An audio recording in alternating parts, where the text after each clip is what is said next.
What is up, everybody? Welcome back to another edition of the Everything College Basketball Podcast, episode 196. I'm, of course, your host, Josh Burton, and joining me today, they're getting really familiar, a pair of my teammates, head coach Scott Para, Michael DeRosa. Fellas, we were just talking off air. Here in the state of Indiana, we got our first snow of the year.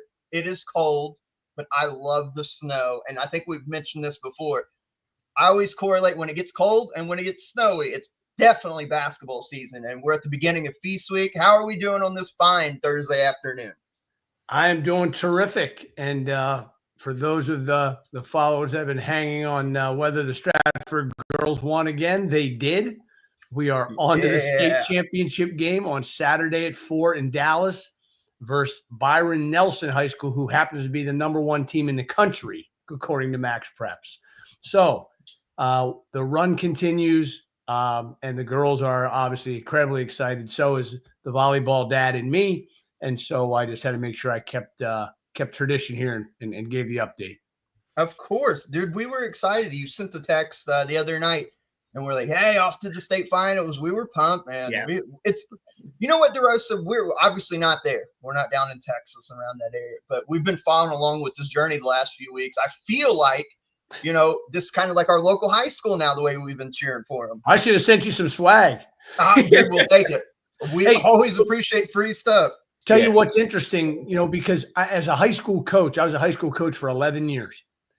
And 5 times I was fortunate enough to make a run like this. You know, two times we were fortunate enough to win it. 2 times I lost in the semifinals, and 1 time I lost on a buzzer beater in a quarterfinal on a crazy shot in overtime. And it's so cool to see it on this side as a parent. It's definitely a different feeling. Being how nervous and anxious you are, and when you're coaching, you're just so head down, focused, and your mind's at a completely different area. So this has just been really fun to be dad, and it stands with the dads and having fun with the parents. And my wife and I have just really enjoyed it.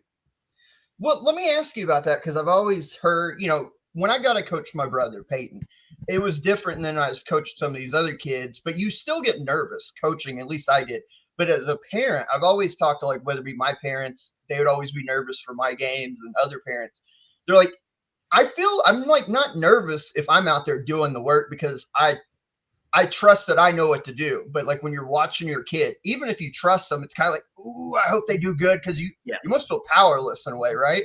Yeah, it's interesting. It's a very and there's by the way, there's been a lot of people, including my wife and my parents, kind of saying, now you know what it's like, kind of giving what we've kind of have to do when every time you coached a game and all those tight games that we went through. And so it's just a totally different feeling, a cool feeling.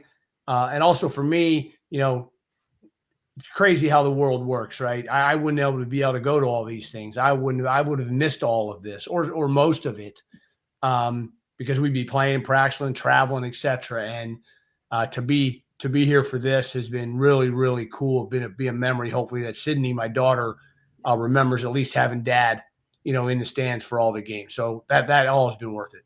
That and the ECB podcast. Well, we appreciate when my little brother, sorry to cut you off, Josh, for a second. No, go ahead. My little brother's team, they went on the run, basketball. They went on the run to the state finals last year. I was able to go home when I went home before the Big East tournament, when I ended up going up to New York. I caught a game. They ended up winning this greasy game. Like they won on those old school plays where you make a layup and then the clock still runs out while you have the ball in bounds because they kept the running clock. That's how they won their last game. They won by 1. And then I was up in New York for the first. It was the first day of the Big East tournament, the Wednesday, and I was trying to watch my brother's game, but I couldn't because there were tournament games going on, obviously. And then I just come back to my phone and see 100 texts, and they won on a buzzer beater. My brother, my brother's a point guard. I'm not tall. He got free throw, kid misses. He runs in, gets the rebound from outside, does a couple crossover dribbles, just throws the ball up the court to a kid, catches it, turns, launches it like this, banks in. That's how they got to the state final game. Wow. The shot was on Sports Center with Scott Van Pelt. Yeah, I might have seen that. Yeah, Walt Whitman High School. It was awesome. No kidding. On the run. Yeah, that was special. Well, So, yeah. hopefully we got one more special one that the girls do. We'll see. Yep. But That'd be regardless, awesome. like I used to tell my players, like we're playing on the last day you can possibly play. I mean, how cool is that? So hopefully they can finish it on the college. Very cool. I kind of alluded to it. It's the beginning of Feast Week. We're going to talk about some of these tournaments that are beginning today, running through the weekend, and then like the bigger ones begin next week. We'll talk about those at another time. But Feast Week is always a fun week. Coach, I know different for you over all these years. You had to prepare for games and all that, but for us as fans, Feast Week has always been awesome, DeRosa. So many games. Such a short amount of time, really, if you think about it, 7-8 day span. But basically, when we get kick started here, you got games starting at noon all the way until West Coast time, that 11:30, midnight, after midnight, with North Carolina coming up tomorrow night. So this is one of the better times of the year for college basketball. No question about it. I mean, I remember even growing up, I've been a fan for my whole life. And, back in the day, they used to have the Great Alaska Shootout. I remember that. And I coached in it twice. It's crazy. So I did it when I was at Arizona State. And then our first year at Rice, they were scheduled to be in it too. So I went to the Great Alaska Shootout either 2 years in a row or 2 years in 3. And I'm kind of glad that one's over, because now as when I was a head coach at Rice, we got to go to, Baja Mar. We got to go to Florida. We got to go to Vegas. I mean, we've had some really fun trips over these holidays where my wife, daughters, and parents all had a great time, but I was obviously working. I've always said this, because I'm glad you brought up the Great Alaskan Shootout. That and what was the Grade 8. I miss those old school tournament, like early season tournaments like that. Bring that back. I remember here in Indiana, growing up here my whole life, it used to be a big deal. And I think they called it, if I remember right, the Big Four Classic, where every single year up in Indianapolis, you would get Indiana, Notre Dame, Purdue, and I'm wanting to say it was Butler, if I remember right. And they would alternate. And bring that back. I've always said this too. I'll run this by you, Coach. How about this? I always thought bring back the Big Four, but do it where it's Louisville, Kentucky, Indiana, Purdue. Wow. Obviously, Indiana, Purdue can't play each other, but you alternate and you have all 4 fan bases. The dichotomy of, for one, 4 huge fan bases, right? Passionate. But then it's like when Indiana plays Kentucky, is Purdue fans rooting for Kentucky? Does Louisville root for Indiana? You know what I'm saying? And then you alternate those games each year. I think that would be a lot of fun. I think that's a lot of money on the table. You could probably sell out almost Lucas Oil Stadium with those 4 programs doing that. Bring something like that back. Bring the Great Alaskan Shootout back. Bring all these things back. The problem with the Great Alaskan Shootout was it was dark 20 hours a day. Well, I mean, I'm not sure I'm going back to Great Alaska Shootout. I'm going to go back down to, they want to take, if I get fortunate enough to get another job here in March or April, hopefully it's back to Baja Mar. Well, we got the Baja Mar coming up that we will be talking about, but I think it's apropos. The title of today's episode here on this fine Thursday. I mean, I had to put it, Kam Jones makes history, and we'll go ahead and dive headfirst into that. We previewed the games the other day when we were on here on Sunday. Marquette, Purdue, top 15 matchup on the road for the Boilermakers, coming off the big home victory against Alabama. Marquette had went on the road last weekend, got a big victory against what looks to be a good Maryland team. So you had 2 teams button heads in a top 15 clash, and Marquette was phenomenal from the word go. Kam Jones does set history, only the 3rd ever triple-double in Marquette history, which they have a good lineage for that program, and the first since D-Wade did it in the 2003 Elite 8 game against Kentucky. It's been a long time, few and far between for triple doubles in that program, but Kam Jones, 17 points. He didn't go for 30 like I thought maybe he would, obviously capable of, but DeRosa, he did everything, controlled everything that Marquette wanted to run, went through him. I thought he was really good defensively, and he gets a triple double, which I thought there for a minute he wasn't going to, because he needed 1 assist. And like the final couple shots he took, he went and scored. I'm like, well, I guess you got to get your points, but dude, you need an assist. Somebody's got to tell him, right? But he finally got a triple double. Kam Jones is awesome. He's just so good. He's one of the best couple guards we have in the country. Like controlled every level of this game. He was awesome. And I mean, he literally, as you said, he did everything. Like there's really no other way to put it other than he did everything. It sounds really cliche, but it's true in this case. He was awesome, and just full credit to him. He was spectacular. And I thought Marquette's defense too was excellent. Like, they had 11 steals in this game, forced 15 Purdue turnovers after Purdue only turned the ball over 3 times against Alabama. They did a great job. They were relentless with that. Like, I wouldn't say like peak Havoc style, the way Shaka ran it at VCU, but like similar scheme, so to speak. They were great, and they would trap like double the post. Then Purdue would try to throw like the same habit pass every time, as my coach Dustin back in high school would call it, like the same habit pass. Marquette would just jump that, and they'd get it going the other way. And they were great there. And yeah, you mentioned Kam Jones. He's special. Well, Coach, the pressure that they were able to put on the ball, like, we love Braden Smith. I thought he did what he could, but Fletcher Lawyer he can do other things. He's primarily out there to be a shooter. And if you put pressure on him like Marquette did, I think it exposed him a little bit for, third year in a row now, where he's not great as a pressure release ball handler. He's just not. It's not his game. Doesn't mean he's a bad player, obviously. No. But Marquette gets after him and makes him put it on the deck, and he had trouble with it, right? And I think that's where Purdue's missing that kind of secondary ball handler to relieve some of that pressure like they had last year with Lance Jones. So when you look at Marquette's game plan defensively, creating havoc, forcing a lot of ball pressure, getting this 11 steals like DeRosa said. And I think the most underrated thing, how much do you love that your guard, not only the triple-double is super impressive, but have 13 rebounds as a part of that for your guard, your 2 guard? That's big time right there. Yeah, I mean, look, I thought we did a very good job the other night on the show breaking this game down. And we talked about a lot of those things, and a lot of them. And look, forget about I'll give you kudos for Kam Jones. He didn't get the points you said, but your point was well taken that he's going to dominate the game, and he did. And the other thing really cool about this game is, like, it's not transfer central, right? None, 0, unbelievable. Like, what in the heck? How, like, these 2 guys need to be, like, I don't know, statues made for. It's unbelievable. What's rare in today's game, right? Rare. It's the rare. That game was like the rarest of rare. I mean, how many games are going to be played this year with a situation like that? So I don't know if it's a word, but the retainability of those 2 guys of their rosters is amazing. And so that was the first thing that struck me. The second thing is, Purdue. You play Alabama and then go to Marquette.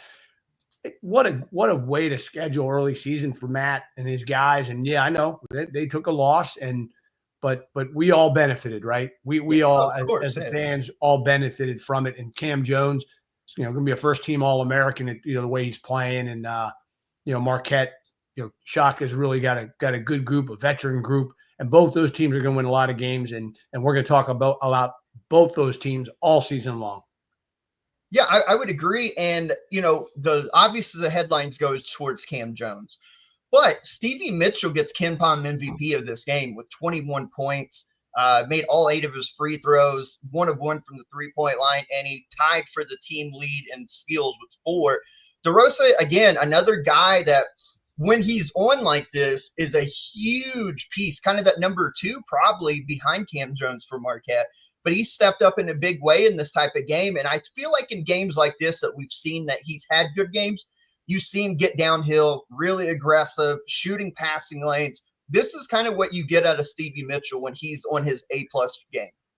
100%. And he was excellent defensively too, because they put Kam Jones on Jakari Harris. And that's why they had, I believe him and Ross were alternating on Smith and Lawyer. But yeah, I mean, Stevie Mitchell's just excellent. He's just, glue guy gets thrown around a lot. I feel like he is kind of like the quintessential glue guy for this team because he does a little bit of everything. He's awesome defensively. When he needs to rebound, he's a good rebounder. This game he only had 2, but like in general, he's active on the glass, does everything you need to defensively, and he's been hitting shots this year. Like, I believe he's shooting pretty well from the 3-point line this year. Granted, on very low volume, but he's shooting it really well. He gets downhill, just kind of does everything you need him to. He can facilitate if you need. And he had 4 steals in this game. Him and Ross both had 4 steals apiece. That they were just really active defensively, really annoying, and they're getting theirs on the other end. Very disruptive, no question.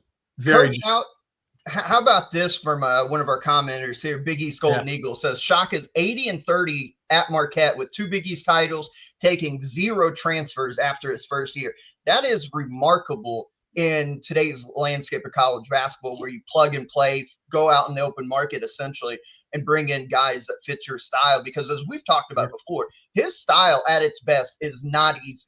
You can't just be any talented player to come there. You have to be willing to sacrifice, be able to get on loose balls, all the stuff that makes his teams really good. And the fact that he's doing it with guys that he brings through the recruiting cycles and builds them up is just mega impressive. I think it's great.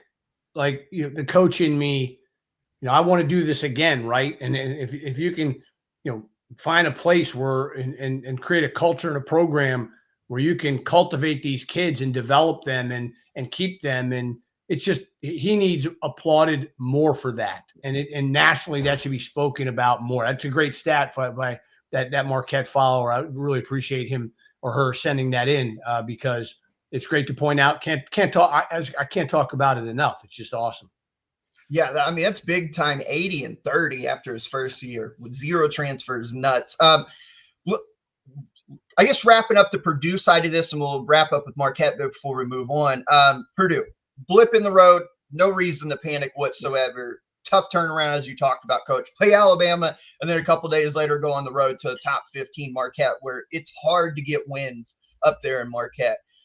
If you're looking for something, though, to keep an eye on of whether it makes or breaks this Purdue team as far as making a deep run, potentially winning the Big Ten again, DeRosa, you guys tell me. I think what we saw is that they need to develop quickly that extra ball handler, that secondary guy that can help relieve some of this pressure that they will face when Braden Smith is getting double teamed off of whether blitz ball screens or hedge them, or they just need a secondary guy to go help create the offense. Fletcher Lawyer, we know is not that. He's a knockdown shooter, got really good over the last 2 years of getting himself to the rim, but he's a shooter. They need to find somebody, whether it be Miles Colvin, whether it be the freshman CJ Cox, Jakari Harris, still waiting on his breakout. To me, Purdue, in order to make the type of run and have the season that they need to have, they need to quickly find that secondary ball handler. Do you agree, disagree?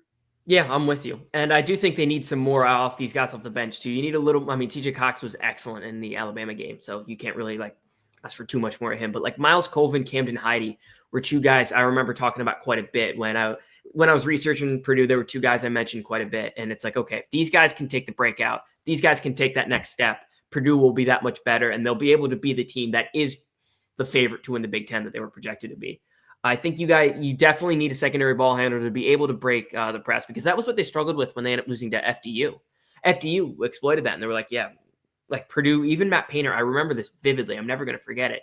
They won the Big Ten tournament title. They beat Penn State. And then someone asked him in the presser after that, or maybe literally in the TV interview after that, they're like, Coach, your team struggled with the press again.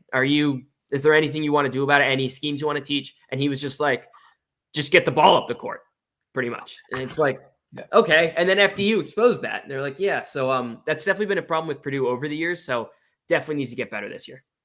Coach, you know this, the importance, especially in the more modern the game gets, where it's more 5 out, 4 around 1. You essentially almost want 2 point guards on the floor at one time as much as possible, right? Yeah. Look, it's nice to have guys. Keep it simple. And you've all heard this a million times. They can dribble, pass, and shoot, right? The more you have of those guys on the floor at once, the better you're going to be most of the time. And so those skills, and depending, and when you get to the NCAA tournament, it's all about matchups, right? The brackets are about matchups, depending on who's in their bracket and who they play. I mean, Marquette obviously is elite at what they do in terms of that stuff. I mean, Alabama's not unathletic. They only turned over 3 times against them. So let's not hit the panic button. But you're right. It's always better to get another one of the, I'm sure Matt and their staff, they've done such a great job of developing guys over the years. We'll see some kids by late December, January, step up in that role. And then the other side of it is, if they don't, and that's kind of their Achilles heel, it'll depend on the matchups come March. Well, and the only reason I say that is because in the next few weeks, I think it's 2 or 3 weeks away, they've got that matchup with Texas A&M in Indianapolis. A&M won't extend with athleticism the way Marquette tries to shoot passing lanes and all that, but we know A&M is going to get after their guards. They are absolutely going to put a lot of ball pressure. So that's why I'm saying, let's look ahead forward. but Purdue absolutely is going to be fine. No reason to panic. Hey. On the Marquette side of things, real quick, 2 very good wins against 2 Big Ten opponents in the last, 7 days. Undefeated when they're playing at this type of level. You've got a superstar in Kam Jones. You've got really good complementary pieces in Stevie Mitchell and some of the guys we've talked about. Balanced offensive scoring with pressure defense is a mixture for a very, very good team. So DeRosa, as of right now on November 21st, I mean, when you look at it, it's early, but Marquette looks like a top 10 team, right? Yeah, definitely. I think one thing with Marquette that I definitely want to see as it progresses as the year goes on, one, Ben Gold at the 5. It's just like, are you going to be able to be torched inside? This game, they were trapping really well, as mentioned, so that wasn't really a problem.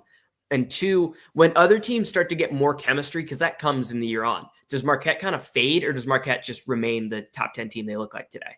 There's 2 things I'm watching, but right now, yeah, Marquette's a top 10 team in the country. Well, the one thing that hopefully will maybe counter or even emphasize kind of what you're saying is, but they have a great player. Yeah. And I mean, an elite player. And if you have that guy, as we've watched in college basketball over the years, that guy can usually take you pretty far. Yeah. He's what we call a mistake eraser. Yes. Because the rest of the team could kind of mess up for a while, but you have that guy, go get me 25 and win us the game. And he can go do it. When you're the best player on the floor most nights, that's a good thing. He's the mistake eraser. Let's By the move way, down. Josh, Go ahead. That game kind of counteracted our hot takes. I had the Big Ten and they lose it, and you had the Big. But Marquette, now taking out 2 Big Ten teams, and now let's change those, can we? Yeah, let's do it. Yeah. Hey, I tell you what. In a couple of weeks, we'll come back with a new set of hot takes. Right. We've seen more. Yeah.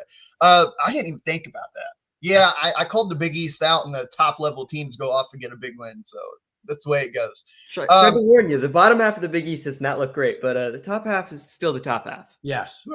Yeah, that's a good point. You know what? It is what it is. Yeah, we get things wrong. You're killing me. We had a great matchup last night down in Birmingham, Alabama, between Alabama coming off that loss to Purdue. In the midst of what we talked about Sunday is the absolute brutal stretch of games here where they play Purdue, they've got Illinois, they've got Houston, they've got all these teams coming up. They had to get Illinois last night in their backyard in Birmingham, Alabama. And I tell you what, Alabama wins 187. To me, this game stayed between 8 and 15 points. It felt like the whole game. They jumped Illinois in the first half. They built a lead. At one point, got it to like 17, 18 points. Illinois would rally, get it down to 7 or 8. Alabama would counteract. But the most impressive thing that I thought in this game, the second half, their All-American candidate, all SEC, all that, Mark Sears, did not hardly play. I think he sat down with like 10 minutes to go because he didn't have it. He scored a whopping 0 points in this game.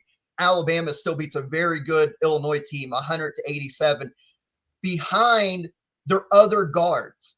LeBaron Philon, Latrell Wrightsell, and Aiden Holloway combined for 50 points to make up for the lack of production from Mark Sears. To me, Coach, we were just talking about Kam Jones can go win you games as the best player on the floor. This says a lot about Alabama when their All-American has a goose egg and basically does not play the final 10 minutes, but your other guards step up like this to beat a really good Illinois team. Alabama's special. Their ceiling is so damn high, and I think getting the confidence, I think this will also pay off later in the year. Getting the confidence built up for LeBaron Philon, the freshman, getting the confidence rebuilt back in Aiden Holloway and those guys, man, Alabama is the real deal. Again, I thought we did a really good job of this one too, because this is one they just had to have. We can say that all we want, but they went out and did it. None of us thought Mark Sears would score 0. No, we all would have lost, everybody would have lost a lot of money on that one. Because he is another really terrific player too. But we also did, look, I think we were texting back and forth when this happened, but they redshirted 2 unbelievably talented kids. I mean, so how talented is Alabama? Well, that's why I think most of us had them in the Final Four in our predictions. So this isn't surprising. The only surprise is Sears had 0. But a big win, one they had to have, And, now onto the neck, and now onto the gauntlet continues, I guess. Yeah. DeRosa, not only that, but they get Chris Youngblood coming back in a month or two. And you just add more firepower to this offense. And the other thing too, we talked about this Sunday. Alabama ended up making 9 threes in this game, 10 or 11 of them, 11 of 34, 32%. They're still only shooting 31% on the year. Scary. I mean, they haven't really got going yet, and they put up 100 with their best player scoring 0. I can't keep overemphasizing this enough. That's super impressive what they did last night. And they got great production. Grant Nelson had, 19 and a half, 17 and a half. They got good production out of him. It felt like everybody who stepped on the floor for the Crimson Tide last night made stuff happen. And you just look at this team, it's man, when they get rolling and they get all these pieces down the line, they're built for a huge March run. Yeah, you mentioned it. You got nothing from Sears, and the guy we all expected to be their second best guard, Chris Youngblood, he's hurt. And he's also great shooter. Good defensively, was on that USF team, but great shooter. Yeah, and they found other guys to do it. LeBaron Philon, I apologize if I'm butchering that name. No, I think that's how they said it. That's what I've been saying, yeah. He was awesome. So quick with the ball, but he was great at Purdue too. He carried them at Purdue too. He's been great this season. Awesome. He did everything right. I mean, for a freshman, 16 points, 7 boards, 9 assists, 1 turnover, just one. Did everything you could ask for a freshman. So quick with the ball, made all the right plays. He was great. Aiden Holloway, you mentioned, off the bench, 18. Again, gave you great production. You got enough. And Grant Nelson, you mentioned it. He was pretty much their one guy. Him and Holloway were their 2 consistent outside pieces. And they just found a way to beat a very good Illinois team. I thought Will Riley off the bench for Illinois reclassed up and still, I mean, he looks like he belongs out there. He's great. But yeah, finally, I thought something was interesting. I think I read that Nate said to Sears, go back in, and Sears said, no, let him roll. Oh, that's good leadership then. To me, I think that's good leadership because, hey, it's not my night, but these guys are rolling. I think that's good leadership on his part, knowing the importance of needing these guys' confidence for later on that year, even this stretch right here games. Right? Michael, did you read that? Was that I did too. Yeah. I read the same thing. Crazy. DeRosa, you brought up Will Riley. I was super impressed with him. Yeah. Freshman, 18 off the bench. I thought there when Illinois tried to rally multiple times in the second half, a lot of it was sparked by him. Whether getting to the rim, he went 3 or 4 from the 3-point line. Did miss 4 free throws. Illinois, terrible at the free throw line last night. 13 of 24 for 54%, just not going to get it done. Yeah. But I thought the freshman Will Riley, they've got something there to work with. That dude is built to score, and he made some good defensive plays. He didn't have a block, but I vividly remember him going up and helped challenge some shots. End up with the steal. But he's born to score. 6'8", plays at pretty much like a guard wing spot. I think he's going to be a matchup nightmare for a lot of teams in the Big Ten once he gets more development and kind of experience in.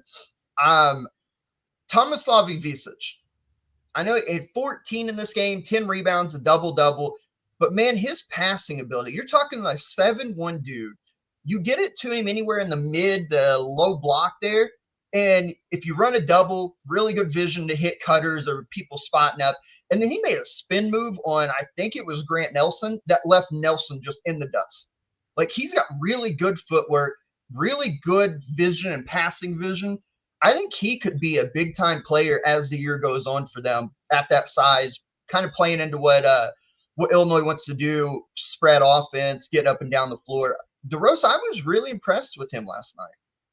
Yeah, Illinois definitely needed to find an answer at big. And I think, as you mentioned with Ivisic, I think they found it. He looks impressive. Just he does everything you really could ask him to do. You're not going to ask him to set the world on fire. But yeah, 14 points, 10 rebounds you mentioned. He's got an outside jump shot, very good passing vision. He's that European-style big. He's solid. I feel like you covered it all in the notes. We used to – so when we had I obviously had Max Fiedler for 4 years at Rice. We tried to go to him early some games, see if he could get some buckets on the block, just so they would double him because he was such a great passer. We wanted him. We'd be such a weapon to have, right? I mean, having a guy who go on the block. And we'd be like, please double him. We're just going to get a wide open shot every time. Coach, I want to ask you about Illinois. I thought they made one very tactical error in this game. We talked about on Sunday at the previews. Illinois will run openly with Alabama, and I think that would play in Alabama's favor. It did. We know Illinois wants to let the 3-point shots fly. Like, no problem. They want to get up and down. They shot 30 of them, made 10 of them. That's kind of their MO. But I thought that there was times that they needed to stop the bleeding when Alabama went on a run, and they were up and down the floor, quick 3-point shot, long rebound, allowed Alabama to get back out. And all of a sudden the run that could have maybe been like a 7-8-0 run ended up being like a 14-0 run. I thought Illinois should have the old saying that I was always told, know when to go, know when to hoe. I thought that maybe they should have pulled the reins back and tried to work some clock to get a better shot. But they're just up and down the floor, letting it fly. And to me, that played right in Alabama's hands. Again, yes, that's a fine line, Josh, because two sides to it. One, look, that we will talk about matchups all year. So that matchup, when you do that against Alabama, maybe is an issue. But if you're, what is this, game 4? Yeah. And that's how they practice. That's how they recruit. That's how they play. I think Coach Jones, he was like, this is what we're going to do, and this is how we're going to play. And, tonight it didn't work, but when you play Illinois, the next time, this is what we're doing. So, I kind of see both sides. I understand the analytical side of what you're saying, and I totally understand Coach Underwood, kind of why it went that way. That makes sense. And that's why I wanted to ask you. It felt like if the shots aren't flying, I don't mind. Like, we talk about my favorite team wants to shoot a bunch of threes. I love it. But I just thought that they could have stopped the bleeding a little bit and probably still got the same shot, but maybe got into one of their sets or offensive motions or whatever. Just different. I thought they played in Alabama's hands a little too much there. Any other game from this early part of the week that you guys wanted to bring up real quick before we move on looking at some of the bigger games this weekend? Anything catch your eye outside the big ones here? I mean, I'm good. I'm looking forward to some of the games, talk about some of the games tonight and the week. So same here. Okay. Yeah. Well, okay. Let's start. We talked about Feast Week tonight. Actually, I think the first game tips off at 7:00. The Baha Mar, the Baha Mar Tournament or Classic? What is that called? I'm not sure. Official title. We'll call it the Baha Mar Tournament. If it's wrong, then somebody correct me. We got a couple really good games here, and the first one tonight tipping off is number 13 in the ECB poll, Baylor against number 17 St. John's. Baylor, we talked about it. They got embarrassed by Gonzaga, bounced back to beat Arkansas, and since then they've been rolling the teams they should have rolled. St. John's started off with a little weaker schedule, got a big win on Sunday against New Mexico, a pretty good New Mexico team. So I think this is obviously a matchup of top 20 teams in our poll. Really good head coaching matchups. Yeah. And stylistically, I think these two teams match up kind of similar. Both not afraid to play zone. Both want to play pressure defense. Both don't mind getting up and down the floor. DeRosa, Big East guy here. Your thoughts on kind of outlook on this? I think this is a very fun matchup tonight. Yeah, I think this is a very even game. You mentioned it. Like, I think Ken Pom has this lined about one neutral-sided game. I think these are two, as you mentioned, 13 versus 17, pretty evenly matched teams. I think the interesting part is how we're going to see Baylor try to attack St. John's defense, because St. John's has been excellent defensively in these 3 games. They're forcing turnovers. You're not really getting anything inside against them because they're just so long. Like Kadari Richmond, it's just one of those pieces. Sim Wilcher's 6'4". Aaron Scott, when he's playing 6'8", RJ Lewis, who's been excellent for St. John's this year through 4 games, 6'7", and then you got your big man behind him, either Zuby or Vince. Just so long, athletic, that physically imposing, that you really got to shoot over them if you want to score. And I want to see how Baylor tries to attack that, because aside from Jaden Nunn, Baylor's only been an okay shooting team thus far this year. Roach is hitting some, but like not great. Edgecombe still hasn't really found his shot yet. But at the same time, there aren't many freshmen that are going to be athletically and physically built to take up a game against St. John's, against the Kadari Richmond. And VJ Edgecombe is one of those guys. I mean, just he's just a beast, just incredible athletically. And I'm really interested to see how this game matches up. I think St. John's, what they're going to have to do if they want to win this one, and I lean Baylor in this spot, is they're really going to have to take Norchad off the glass. And I think Norchad's going to be able to have a big impact in this one. I just think his experience, he's going to show that, look, Zuby might have been doing good in those first few games, and he did well in the exhibition game against Rutgers, but you're going up against Norchad O'Meara, and I think they're going to send a message there. I think it's going to be an awesome game. I lean Baylor ever so slightly, not particularly confident, but I like the Bears in this spot. I just think they'll find a way. Coach, he talked about the glass. If you look at the stats right now, both these teams, on the offensive rebounding wise, both these teams are top 25 in the nation.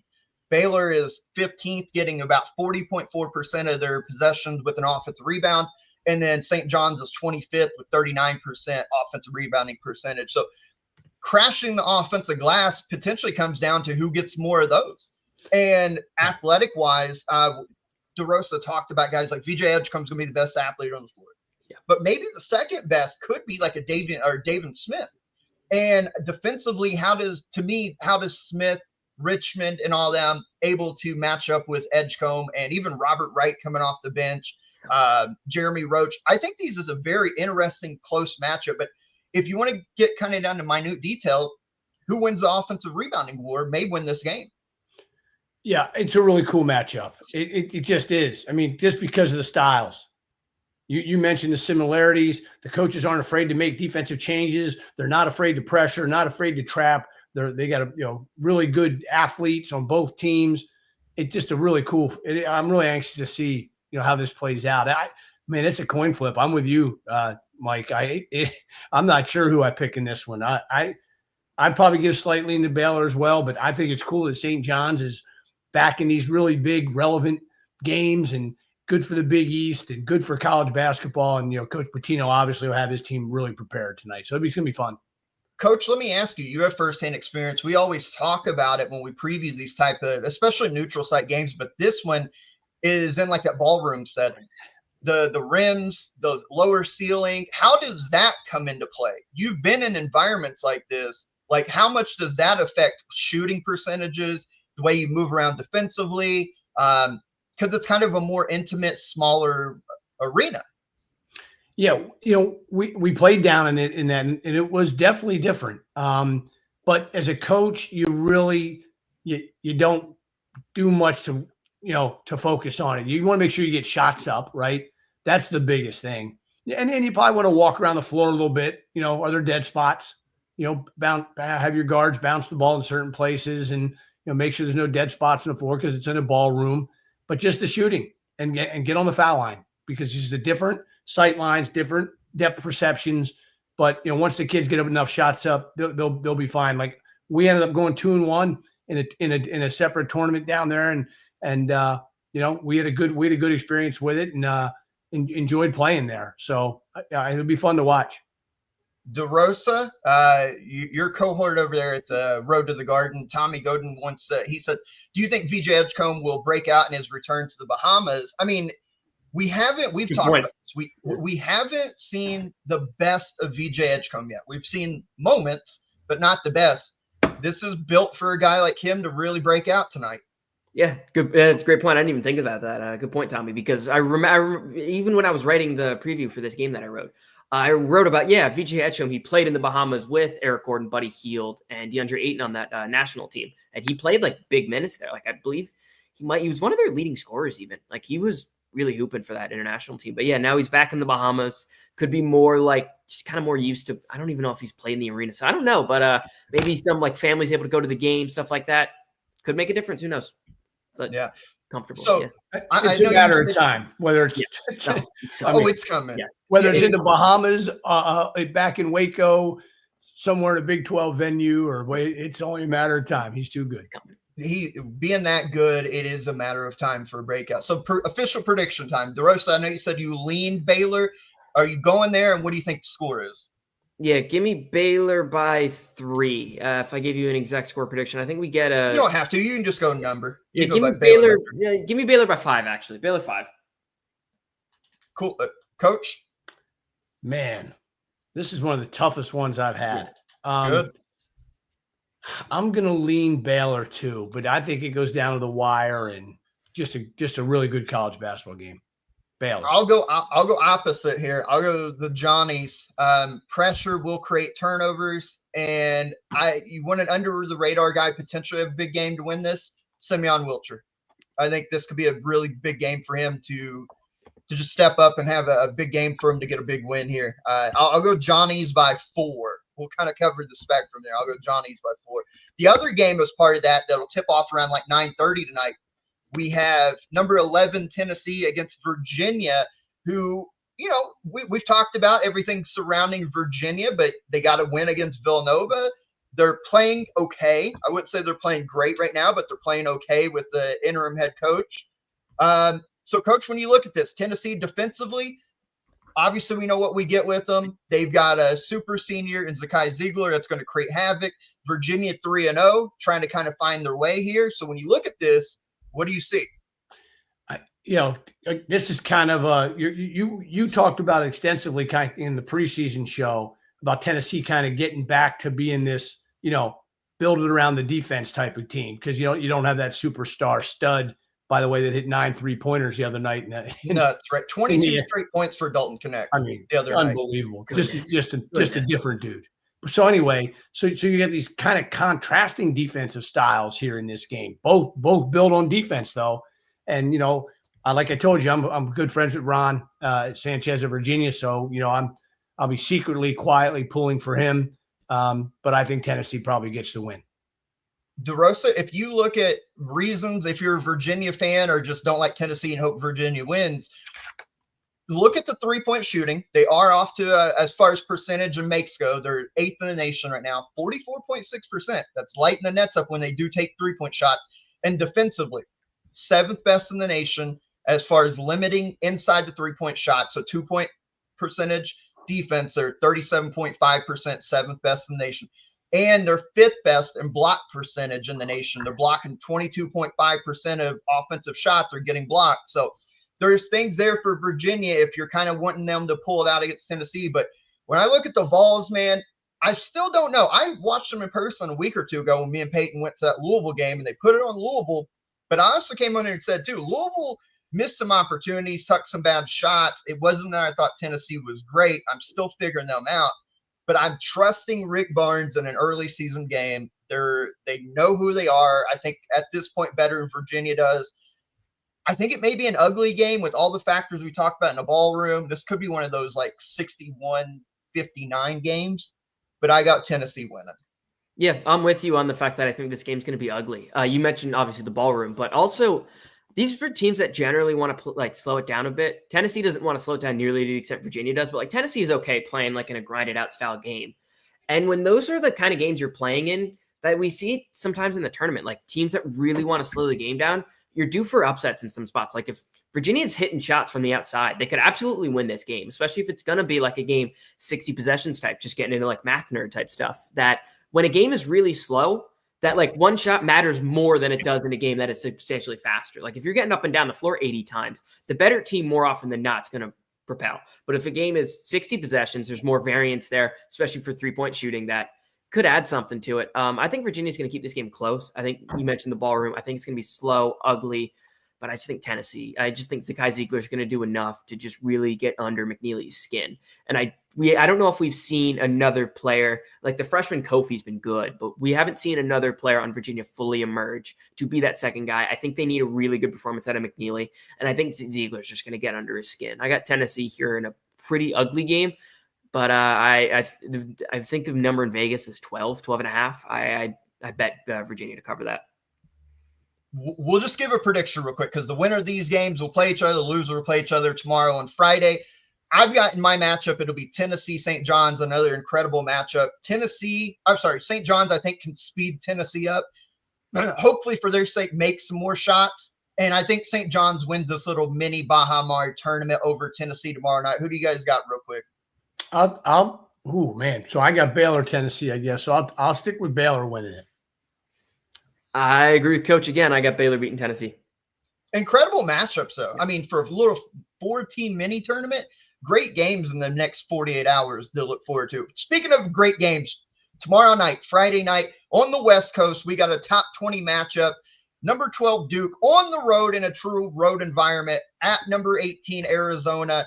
We saw Arizona went to Cameron Indoor last year and beat Duke kind of decisively. Now it's Duke's turn to try to get the payback on them in Tucson tomorrow night. We talked about Tennessee, Virginia being more limited possessions. These two, opposite. They want to get up and down the floor. First one to 100 style type game wins. We've already saw Duke in a big spot lose to Kentucky. I don't think Cooper Flagg is going to make the same mistakes if the game's close again. So, Coach, when you look at this one, very intriguing matchup. Both teams have a loss, and they're really only big game of the year so far. But incredible environment expected tomorrow night. Two historic programs, all that goes with it. What are you looking for? Well, I can tell you. So I was at ASU for 6 years. So I'm going to give the McHale Center its props. Arizona's that place is going to be rocking.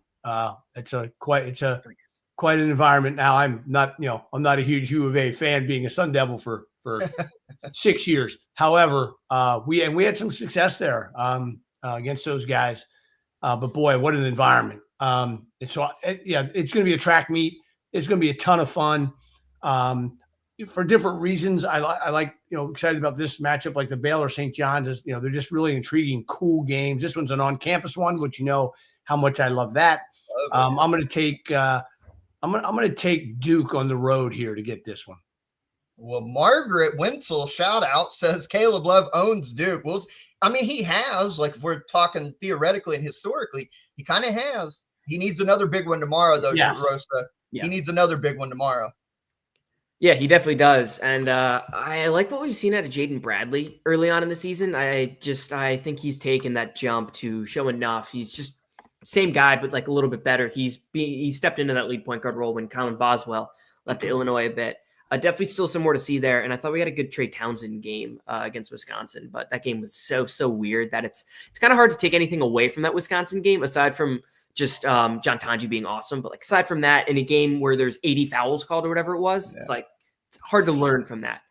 I'm going to lean Arizona just because of the home court. I don't feel like I have a great grasp in this game, frankly. I think it could go any way. Like this is another one. It's just I want to watch it and like learn more from it. But Cooper Flag, you mentioned, he's probably not making the same mistakes again. I'm interested to see who they put on Flag because is it a Townsend? Toby Awaka, I think. But then he's their best. Go ahead. I love Toby Awaka. Don't get me wrong. He's like my kind of like big. I love the like physically imposing big. How quickly would Toby Awaka foul out on Flag? I feel like we're talking. Well, he is very physical. Yeah, he's very physical.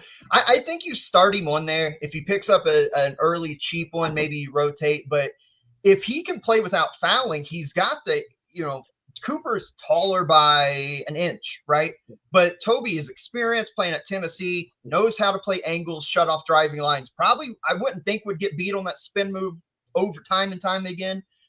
And he's physical. Maybe push him off his spot, maybe make life difficult. I think you start Toby Awaka on him and then play it from there, maybe mix coverages and whatever on him. But to me, I would play Toby Awaka on him and start him on there.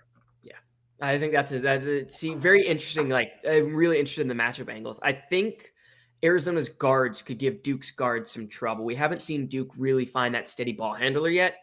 So I think that's an angle I'm looking at. I'm going to lean Arizona because of that, but I'm also not confident in this spot again. Well, look, Arizona is shooting 27% from three.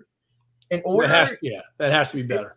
In order to pull Kamen, or I always forget Malawach, right? Kamen Malawach.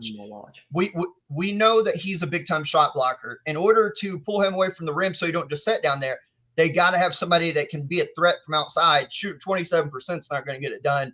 I think you get good games from. We talked about Sion James, Con Kneppel played great against Kentucky. I think you see better from him, and they have the best player on the floor, Cooper Flag. To Margaret's point, though. Caleb Love has a big game. I like Duke on the road. I like Duke by 4 or 5 points on the road in this one. It'll be fun. Other games I just want to mention real quick from this weekend. We don't have to spend a lot of time. I just want to mention them. Little Rock at Arkansas tomorrow. Arkansas is number 24. I've got this as a potential upset watch, even without Little Rock's best player right now. KK Robinson, got to see him in person last year. You just want to see this one happen, right? This is Josh wants to see it. Hey, I can't confirm or deny that. But look, Little Rock, even without KK Robinson, shooting 40% from three. All right. They've got good players. Jonathan Lawson comes in from Creighton and Memphis. He's playing really well. He's had 20 a couple times already this early year. Ante Beljon, 6'8" forward, can really step out and play. And the Milani Wilkinson has already had a couple really big performances. They played Arkansas State's good. They beat them 80-63, but They've played a couple really good teams already, good challenges for them. They're without their best player, but the fact that they shoot the three ball so well will give Arkansas problems. Any of you been impressed with Arkansas despite them winning every game but Baylor so far? I've watched every game of theirs so far, and I've not been impressed yet. I mean, yeah, I don't think I've been overly impressed. But again, how many new guys? Well, that's true. 13? I don't think. Yeah, 13. But not all of them's new to Cal, though. Like, they brought in 3 or 4 Kentucky guys. What's carrying them? Here's my thing on Arkansas right now. If a dude Thero doesn't score, they have a hard time scoring. If he doesn't put his head down and get to the rim and then make his kick out shots for 3, they have a really hard time scoring the basketball right now. You can't rely on Big Z getting 6 or 7 threes a game like he did the other night against not Pacific, the game before that. But I just think this is a spot where if Little Rock can put pressure on them, make their threes, keep this close, I think Arkansas is on upset watch. I do think Arkansas wins, but I think this will be a lot better than what people think. So that's why I'm interested to check out tomorrow night. We talked a little bit about UNC. Number 10, UNC goes at Hawaii because they're playing in Maui next week. But so they're getting there early, playing a layover game. Teams do that a lot of times when they go out to the West Coast. But they're playing at 12:30 a.m. on Saturday. So if you're a North Carolina fan on the East Coast, you better just stay up late because this game is supposed to tip off at 12:30 a.m. And did you guys see Hawaii's badass jersey they revealed for that game? I did. Those things are sweet. Those are nice. Yeah. Those are sweet. Yep. Beautiful jerseys. I mean, North Carolina should win this game. I don't think there should be a problem. Maybe Hawaii's in it early because it's probably the biggest game Hawaii's ever hosted in their home building there, the Stan Sheriff Arena. But North Carolina should win, but it's something to keep an eye on because the time difference. And then if you're a North Carolina fan, just get coffee late at night, whatever you got to do, because that's a late tip for you guys. I feel bad for you. Yeah.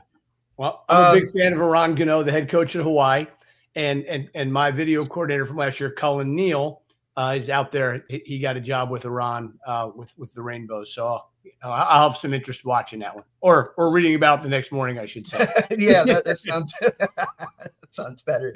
The other one I want to bring up, see what you guys think. We'll give love to the women's game all the time over here. We got a massive top 10 game Saturday. Massive. 3:30, 4 p.m. Eastern time, I think is when it is. Somewhere around there. You'll have to check the local stations. But number 6 Notre Dame on the road at number 3 USC. You will see 2 of the best women's players in college basketball go head-to-head. Juju Watkins for USC is averaging 21.5, 6.3 rebounds, 4.8 assists, and will be maybe the number 1 draft pick in the WNBA, not this year, but the next year.